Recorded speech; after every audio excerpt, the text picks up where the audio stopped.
మనకి మామిడి తోట ఉంటుంది. ఇటు రాజాపేట మండలం ఉంటుంది, యాదగిరిగుట్ట నుంచి వస్తుంటే కనుక రాజాపేట మండలం ఉంటుంది. రాజాపేట మండలం నుంచి 4 to 6 కిలోమీటర్స్ ఉండే విధంగా ఉంటుంది. మనకి ఇప్పుడు ఆలేరు కొలనుపాక ఈ రోడ్డు కనెక్టివిటీ నుంచి తీసుకున్నా కానీ 8-9 కిలోమీటర్లు ఉంటుంది. ఆలేరు నుంచి తీసుకుంటే 18 నుంచి 20 కిలోమీటర్ల మధ్యలో మనకు మామిడి తోట ఉంటుంది. ఇటు కరీంనగర్ హైవే నుంచి కనుక తీసుకున్నట్టయితే 20-25 కిలోమీటర్లు వస్తుంది. కొండపోచమ్మ టెంపుల్ ఇక్కడ నుంచి ఎగ్జాక్ట్గా 7 to 8 కిలోమీటర్స్ ఉండే విధంగా కొండపోచమ్మ టెంపుల్ ఉంటుంది. కొమరవెల్లి టెంపుల్ కూడా కనెక్టివిటీ ఉంటుంది. ఎలా చూసుకున్నా కానీ హైదరాబాద్ నుంచి ఈ రోడ్డు కనెక్టివిటీ, ఈ మామిడి తోట కనెక్టివిటీ కనుక చూసుకున్నట్టయితే 85 నుంచి 95 కిలోమీటర్ల మధ్యలో మనకి మామిడి తోట ఉంటుంది అనమాట. ఈ మామిడి తోట కనుక రేటు కనుక చూసుకున్నట్టయితే మనకు ప్రజెంట్ ఎకరానికి వచ్చేసి 50 లక్షలు అయితే చెప్తున్నారు. స్లైట్లీ నెగోషియబుల్ కూడా ఉంటుంది.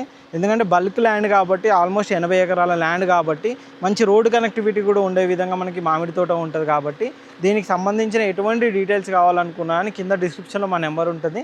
మా దగ్గర వచ్చేసి ఇలా 80 ఎకరాలు, 50 ఎకరాలు, 70 ఎకరాలు, 60 ఎకరాల నుంచి 10 ఎకరాల నుంచి 1 ఎకరం నుంచి కూడా మన దగ్గర అగ్రికల్చర్ ల్యాండ్ వస్తుంది. 1 ఎకర్ నుంచి 100 ఎకరాల వరకు కూడా మా దగ్గర అగ్రికల్చర్ ల్యాండ్ ఉంటాయి. Each and everything agriculture land కూడా క్లియర్ టైటిల్ ఉన్న అగ్రికల్చర్ ల్యాండ్సే మేము అందరికీ చూపెడతాము. ప్రతిదీ కాసాపహాని కానీ, మనకు డాక్యుమెంటేషన్ కానీ, పోర్షన్స్ కానీ, సర్వే నెంబర్లు కానీ ఈచ్ అండ్ ఎవ్రీథింగ్ క్లియర్గా ఉండేటే చూపెడతాం అనమాట. ఇలాంటి అగ్రికల్చర్ ల్యాండ్స్ కానీ, మామిడి తోటలు కానీ ఏది కావాలనుకున్నా మా నెంబర్ కాంటాక్ట్ చేయండి. ఇలాంటి మంచి మంచి